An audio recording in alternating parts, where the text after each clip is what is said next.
always remember, Elica, like with people who were like just coming new into the diaspora game, into the Iran. I mean, you've been an activist for so long, but like the Iran focus point was with the Iran revolution, right? Yeah. And everybody's on board and everybody's happy and everybody's like so active and you're going up and up and up and standing together until you're really, really high. And for the first time, you felt the power of the freaking regime attacking you. And I never forget that phone call. Yeah. You were like, Giselle, they're coming for me. This is bad. What do I do? And like that feeling that you had.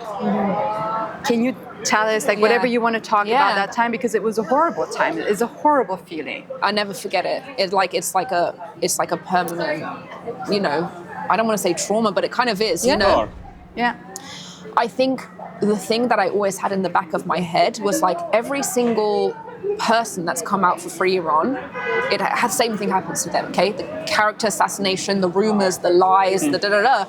But in the back of my head this whole time, I was like, well, that can't happen to me because I'm squeaky clean. Like there's nothing anyone can make up about me because it's like you will never be able to find any evidence to support any shit because no one has anything on me. So I almost had this confidence of like, what is anyone gonna say, right? So when they came out and they started saying these crazy rumors, like which, I mean, I could just give you a list at this point. And I think for me, it was like, I at least thought that the public would be like, well, you have no evidence, so it sounds like this is just a smear campaign. Yes. But they started rolling with it.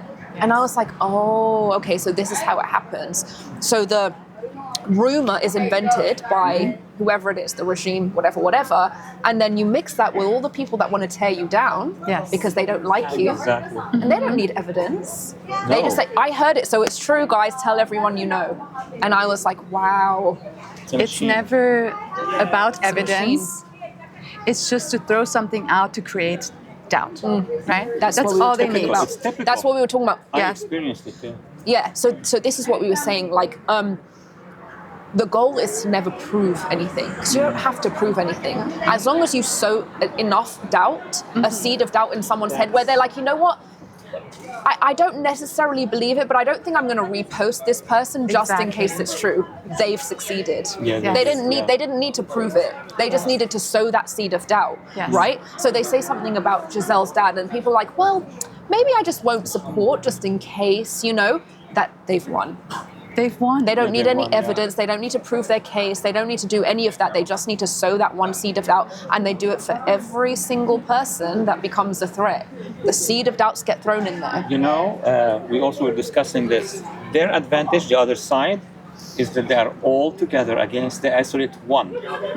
Yes. It's all crushing one. Yes. And nobody comes to the rescue. Yes. I had nobody coming to my rescue. Nobody when came the to whole my rescue. Pack of wolves. Well, that is the... I do. I had a few, like a handful, When my dad was kidnapped, I mean, it's not like propaganda against him at that time, right? He's freaking kidnapped. It's freaking his life, right? But even at that point, the amount of people who fear, who doubt, who don't want to have anything to do with you. You're completely alone in that moment. But we also talked about this. It's also a blessing in disguise because you understand which people are your diehard people, which people you can really count on. This is which people can critically think, which people will stand up for you, be there for you. And you learn, you know, you learn that what you just said, like you thought nobody can say anything about you because you're squeaky clean. So at the end of your head, like at the back of your mind, back of my hand, back of my head, the end of your head, the back of my hand. There is the thing that you were thinking, those people who have rumors about them, maybe there was something true, right? Like that is what it does to us. That's what it does. That's what I saw when I was following all of the hostage cases, right? All of the hostage cases. I know my dad is a hostage. I know he hasn't done anything, right? Like about my dad. And I was following the hostage cases. Kylie Moore Gilbert, right? I'm like, I know she's an academic. I know this. And then they brought out a picture, the regime, of her in an Israeli uniform or something like that, right? Oh, they do. What it does to you, like somebody who's educated, who knows that she's not a spy, who knows like how this regime works, just a picture makes you be like, well, maybe there is something to do. You know, Yes. like They put a picture of me. you They're can saying- be Yeah. so smart. You can know everything about the regime. You can understand everything about propaganda. The moment they put something out about somebody, everybody is like, That's, you know, maybe and there's something. That's exactly what Massa said to me after it happened to me. She was like seeing like the crazy like lies and stuff that they said about you and seeing how people actually believed it. That was the first time it made me second guess all the things that I'd believed up until now. Yes. Because even the smartest, and that's why it's so genius, because you just need to plant a seed of doubt. That's all. You know?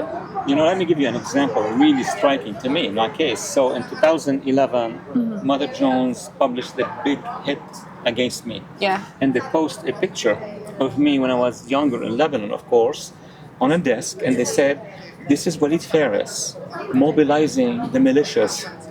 But they just posted me with the wall. Right. On a desk, right? On Can a you desk. freaking desk? I discovered the picture that shows a camera behind me. Look at who was in front of me. It was press, international press. Did you publish the picture? No, I'm waiting for the memoirs to hit them, but maybe we should do it now. Yeah. I was, what? That? Yes. Yeah. Oh, that's Pictures amazing. do a lot of things. Like that these could tact. be a Yes. blog. The other thing, I am more concerned in the doxing. I think you had a big battle with the doxing stuff. It's not just to intimidate. Yeah. This is targeting. Yeah. Look what happened in the 30s in the Nazi regime. They first pointed out to the professors who at the time were anti-Nazi, socialist, liberal, Christian Democrat. And mid-30s on, they started to kill them. Yeah. So first when they identify you, they create hatred against you. And then a mob will come and instruct it to kill you. Because you give them the green light. Yes. And that's exactly like what they do to the Jews now, right? Yes, You start Jews with and this other green religions, light of like, they're not good people, they Yeah, deserve yeah. to die, they're actually murderers, they're this. Demonization, their family is this, their parents are this, they're this, their beliefs are this. I've heard so many theories about what my beliefs are. Someone posted something about me the other day that was like, I hadn't even heard these terms before. They were like, she's a reconstructionist. I was like, what the fuck is that? What is that? I don't know. I don't know. They- Yeah, they created, she's a professors reconstructionist. behind them. Yeah, she's a her beliefs about Iran is that she's a reconstructionist. I was like, You're like, maybe I am. yeah, Tell me what that is. Tell me more. Tell me more. I'd like to find out if I am. But Love it. maybe I am. Yeah, shit. Tell them I'm a deconstructionist, reconstructionist. Yes. We've all experienced this. Like everyone that's made any waves in this community, anyone that's ever exposed this regime in any way. And it's so funny because it doesn't happen to other people, they find it hard to kind of understand what's happening, different communities or whatever. It happens to you, exactly. Yeah. And it's what you said about the intimidation aspect. So the person that did it to me originally, they started by sending me messages first. So they would send me like details about me and my life and who I am. Really? Yeah, so they would start just sending me text messages to show that they were like trying to like investigate me and search me, to start with the intimidation phase. That's the beginning of the process. That's the beginning of the process. And then so it was like, just know I'm about to harm you, Wow. Yes. Yeah. This has to be reported actually for less Oh, I than did. that. Oh, I did. okay. I reported it to the FBI. They try to silence you with the least amount of effort, right? If that works, they send you something like that and you're like, oh. Yeah. I don't want to get involved. Yeah. They're done. Yeah. But if you continue, then they go to the next phase and they go to the next phase. And we're laughing right now because that's our defense mechanism, but it can exactly, as you said, in Nazi Germany and right now too, lead to kidnapping of people, yes, right? yeah. Like minimum. the better, I feel like the better and like the more noble and the more good a person is, the worse they have to make that person look to be able Absolutely. to destroy Bingo. them. Like when you look at like my dad, like spending his freaking like time, money, his like everything to give the people in Iran a voice. He has Parkinson. He can barely move and stuff, and he's still doing it, right? If you kidnap somebody like that, what a freaking like movement will come behind him unless you destroy him. Yeah. Unless you And make you know him look what? like It's so maybe funny. he's this, maybe he's that, Yeah. And that's where people like still the diehard people in the diaspora, they know this is not good stuff, and they stand behind every political prisoner. But it stops people, as you said, just a little bit of doubt. And that is how dangerous it is to us, not just to us, to our families, to everybody around us, what it does to us personally, the friendships that we lose, the amount of time that you think about what do I have to say if I say this, or your safety. Exactly. You know, and I always think about that. I always think like, if I was ever kidnapped or whatever, like I would be sitting in that cell thinking like, man, there's so many rumors about me being a murderer and a this and a that and a Zionist, this, that, the other, like anything, you know, like part of the Mossad and this and that, where people will be like, do we need to really, you know, cheer for this girl? Maybe, you know, that's how they get you. They generate violence against you, and not necessarily by jihadists, but these stupid-minded woke who they mobilize, and then they tell them these are the fascists, these are the reasons for your misery. You know, that's where the problem will come from. They get you so good. They've got like so many of this Iranian diaspora, to the extent that you see somebody out there doing something for free Iran, and you tear them down. Yes. You tear your own people down. And we always say this, right? This is why they won't let Iran be free. They put in their thing like, oh, free Iran, free Iran. How can Iran be free when you're doing this? When every voice that comes out, you find a reason to say, oh, they're a reconstructionist. You know? Like, what? And it applies to all other Middle Eastern movements trying to free themselves. Lebanese against Hezbollah, Syrians against Assad, in Yemen against the Houthis. It's the same system. And the center is in Tehran. It's the regime. Because they studied it. It's actually, you said, the techniques of the Soviet Union. Stalinist. Diaspora wars, right? Take your own people down. Like the structures, and like let's criticize this, let's criticize that, let's look behind this. Who was her dad? Who was her mom? Where did she work? Why did she say that? She reminded me of something. Go on. About your dad. I'm calling him, and that he's like the former president, the late president of Czechoslovakia, Václav Havel, who was an intellectual, almost like her dad, trying to liberate Czechoslovakia from the Soviets. They ran the worst smears against him. They took him to jail. It took the liberation of Czechoslovakia from the Soviet Union, but his personality was targeted day in and day out.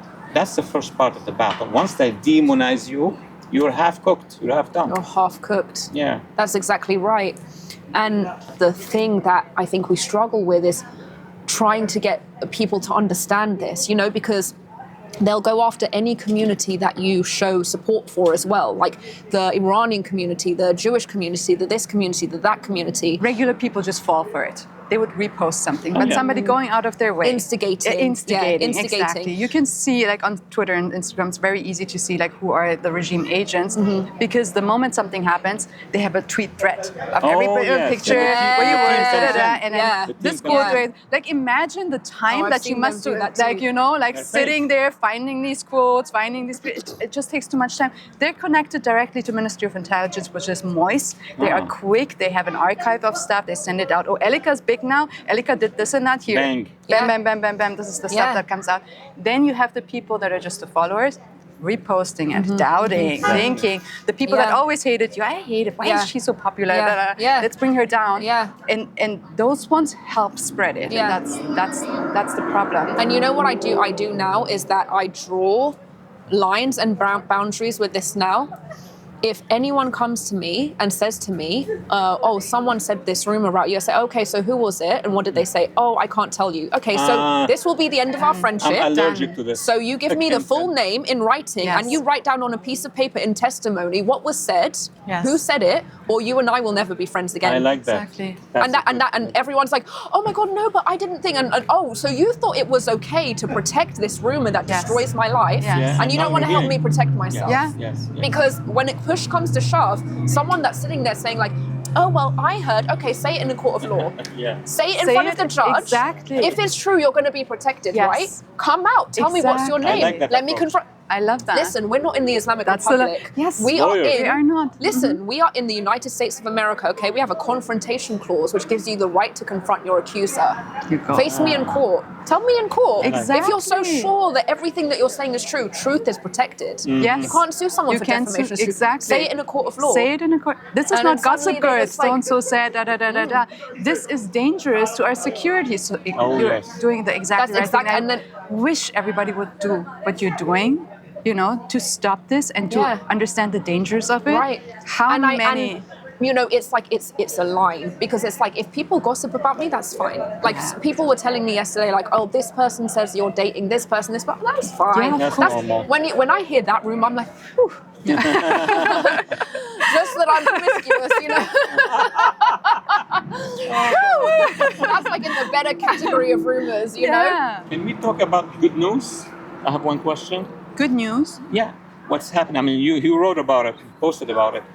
Can't you? Which can good news? Can you see That was that, good. despite all this Jurassic reality, that Jewish community activists and Iranian community activists that good news. yes, Of are course. coming together. Yes. It's been how many Not weeks? just Yes. that, not just that, more Yeah. communities like The indigenous Lebanese I Middle saw, East, yeah, the Phoenicians. Syrians, Yes, they're Yemenis, Even some Palestinians. Palestinians, Your Afghans, yes, yep. Yes.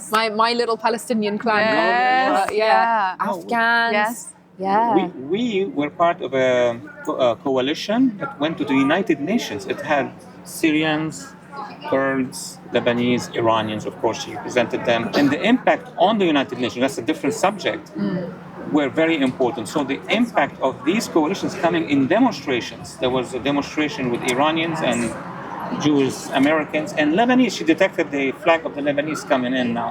Oh, And, wow. yeah. Yeah.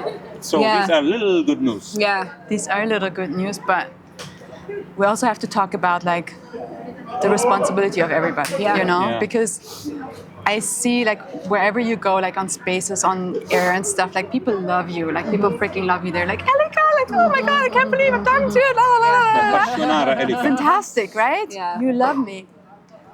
But you have You a need to protect responsibility me. too. Yeah. Oh, yeah.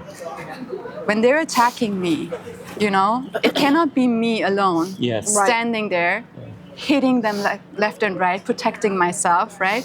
And I going don't have out that of- energy, right? You Because I'm can't. fighting your fight. You can't. I'm fighting our fight. Exactly. So don't make me fight my fight too. Yes. You do it one You day. have to- I fight our Yes. fight, you fight my fight. Exactly. Absolutely. That's the way that this Exactly. works. Very well said. Right? Because they don't understand it, because they don't know what's happening. Yeah. They don't know this game or this strategy or Yes. whatever. So if they hear things about you or me or our family or whatever, Mm-hmm. they think, okay, well, maybe this is just someone's come up with some evidence or something. They don't understand the way that the regime works and has been working. Exactly. And so we need to, well, I mean, sometimes Iranians, like, it's like they know, but they don't, it's like they know, but when it's in front of them, they can't see it sometimes. Every It's like- Iranian who's seen like the history knows this is psychological warfare. They know it, they identify it, but again, it is a Every picture time they're effect, like, right? yeah. You can see that, Yeah, yeah. maybe there's something going. So we have to Always. understand that. We have to explain that so people are aware of that. Okay, Yeah. for a second I doubt it, but now I'm back, Yeah, right?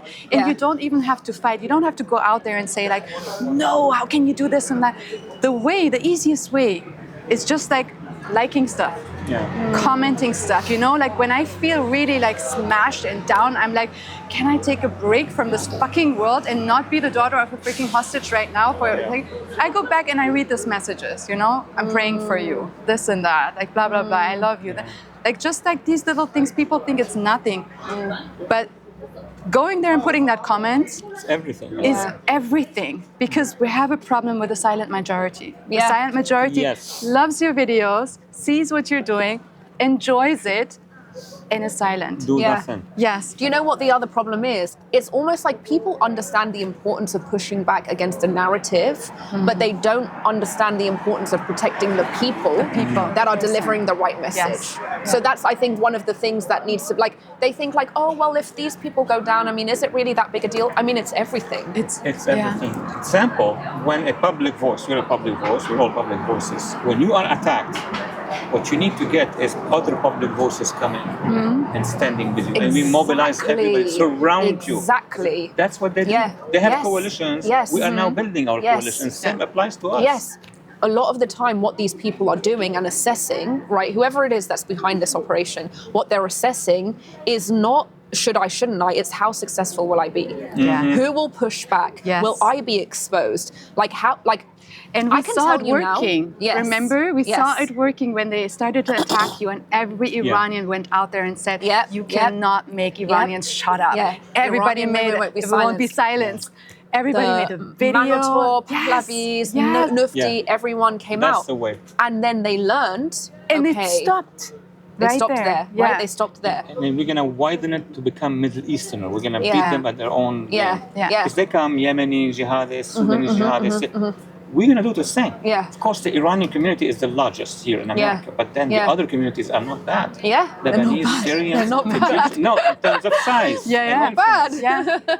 And that would help tremendously to have Yeah. a front, a coalition, as we did at the United Nations. Because there's always an assessment, right?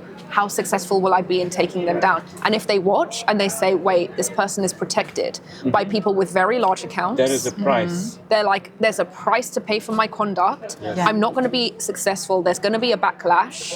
Let me back off. But even the silent majority, when they see one fighting alone, there's something. But when they see 10, 15 big voices fighting with that person, they change their mind. Yeah. They're very pragmatic. Yeah. One of the rumors that came out about me was that I'm secretly Israeli. The falafel quote. Oh yeah, the falafel quote. Okay, no, okay. So I saw this one quote. It was like a full like text, like on a meme, like a background, and it was like signed by me, by Elica LeBon. And the quote was like, "I miss growing up and smelling the fresh smell of falafel in the morning in the streets of Tel Aviv, in my home." Right? It was like a whole quote that they had invented about me. So this is exactly what you're saying, right? They realized that, wait a minute, this person has a lot of credibility because they're a Middle Eastern woman, not Arab, not Jewish, not Palestinian, not Israeli, objective observer with this message that they don't want a Middle Eastern person to bring. So they say, oh no, she's just secretly Israeli. She's secretly Yeah. She's a spy for Mossad, Exactly. Islamic Republic, CIA. Yeah. Easy, Yeah. right? Yeah. Easy. Yeah. She's being paid. Oh, that's another one. I've been bought, right, by Israel. Nice. Everything to make it that, no, you're not just a person who's bringing the truth, because they can't stand that. Yeah. That's the one thing that they can't stand. The other camp tries to flip it. For example, they focus on Zionism, while Zionism is actually the right to self-determination. Anti-Semitism is a defense by the Jewish people against those who are aggressing them. But the mothership is Jihadism. So Jihadism is trying to isolate the Israelis alone and say you are Zionists, and trying to isolate your communities, the Iranian opposition. They did it for Lebanon, Syria. So the mothership is Jihadism. Yeah. It's more dangerous even than anti-Semitism, because that's where it comes That from. is Yeah. so true. So this is what they start with. They start with the sullying of the dirty word, right? The word Zionist. So this is every history. You can learn a lot about jihadism and all of this stuff if you actually just look at Jewish history, because they have so much history of persecution. You just watch all of the tactics, right? When it was bad to be a communist, they were communists. When it was Yeah. bad to be a capitalist, they were capitalists. When it was bad to be this, right? Everything. Now it's like, okay, white supremacy. Imperialism. During the Holocaust, Yeah. they were killed because they weren't white enough, right? They were not the Aryan race. And so they had to be killed because they were not white. Now they became whites, not just white, but white supremacists. Yeah. In this now popular narrative of oppress and oppressor, the oppressors, the white supremacists, blah, blah, blah. So now the Jews are the white supremacists. So they start to build this narrative, and then they make this dirty word, Zionist, right? And then they say, guys, the Jews are the Zionists. Yeah. They've got to go. And people are like, well, I mean, if they're Zionists, Yeah. Yeah. and then permission to kill. Yeah. That's Nazi Germany in the 30s. That is Nazi Germany. Yeah. That is scapegoating And the brilliance of it, just like the brilliance of all of this stuff, Islamic Republic to whatever, is that they're so good at making sure that you don't see it. Like that whole, and I said this on an interview recently, during that whole period of Nazi Germany, I guarantee you, even when they were getting gassed, people were like, come on, they're not targeted for being Jews. That's ridiculous. They It's were just denying that because they were being gassed. It's because they stole something. That's why they're being like. It was always like right until the final point. There was the whole like, come on, that's not happening. And so we're seeing that now with everything that's in front of us. Still, the constant like gaslighting. Come on, that's not. It didn't happen. October 7th didn't happen. Oh, yeah. The cameras, like everything that we saw with our own eyes. Yeah, but there's a didn't faction happen. that says it will happen a lot. So you have one propaganda says It doesn't. It didn't happen. The other one, we will do it again. We're gonna do it 1,000 times, 1,000 times. When the jihadists come out and say like, oh yeah, we'll do October 7th over and over and over again, and then the woke followers say, what? I didn't hear that. I think what I heard is that they want to do cuddles and kisses and rainbows and be friends. But it made me think they actually have figured that out, right? The jihadists say, I fight our fight, you fight my fight. Yes. They have. Fun. They did it. And then they come out and they say, oh, you're not talking about our jihadists. Because I know they didn't say that. Yes. Yeah, the confusion's coming. Yeah, anything they say will be defended. And then you were just saying, like, how come like these people don't see it or they don't want to see it? I'm always amazed, like, how come everybody in Iran sees it? Yeah, you know, they're just like going into the stadium and they're like blurting it out as it is, like without thinking about political correctness, without anything. Like by intention, you can go into a little village and ask like a little village boy. By instinct, they know which side is a terrorist side, which side is not. Like they have their moral compass, even though they're growing up. Within a society of the Islamic regime, being brainwashed in the schools, in the like everything, there's still something in them that's like immune to this. You know, what is subconscious, it? Collective. Yes, every nation collective has conscience. You know what? It's so funny to say that in this free and democratic country, people are more brainwashed than living under the Islamic Republic. What does that tell you about the state of this country? We're more access to information. Anything you want to say, you can say it. Everything can be brought out. Anyone can have a conversation about anything. There, everything is suppressed, muted, can't speak, and yet they know more. Yeah. Because they have not been invaded in the brain. Here, they got invaded in the brain invasion. Brain invasion. Here, you know, whenever there's like, you have free speech in this country, right? If you don't want free speech, you don't shut down free speech because that's in our constitution. You can't do that. You just muddy the speech that comes out, demonize it, make it a problem, do this, do this, do this. So free speech doesn't even mean anything because no one will believe what you say. Exactly. It's predetermined.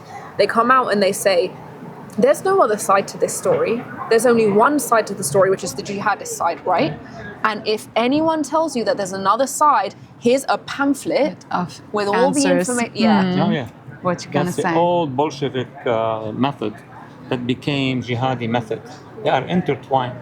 Will they get it? We'll see. Tune in the next 6 generations.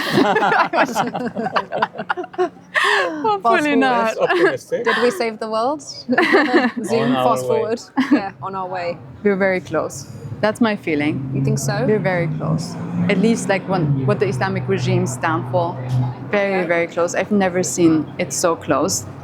Just by seeing how they react, how they have like with every little step, they have the whole like police and everything on the street because they are so terrified. They are terrified. They are so terrified. They're afraid of their own people. Yeah. That's why they waged the war of Gaza, the war with Hezbollah, to steer away the international attention away from the Iran revolution because they are terrified.